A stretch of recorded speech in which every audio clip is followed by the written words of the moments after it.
yang telah ditoreh, mudah-mudahan bisa lebih ditingkatkan lagi ke event yang lebih baik untuk masa-masa akan datang, sehingga keberadaan Gitar Rencong Montasi akan lebih memperharum nama Kabupaten Aceh Besar. Amin. Kita doakan sama-sama ya.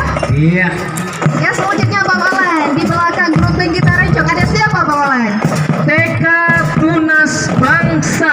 Kalau aku sekarang kan kalanya ada yang pepatahnya gini, bersatu teguh bercerai kawin lagi. Nggak boleh ya. Oke, baik. Untuk adik-adik dari SD Negeri 7, selamat jalan kembali kami sampaikan, dan langkah pasti menuju kehidupan yang lebih nyaman. Semua, ayo, Sri. Ayo Sri.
Tarik.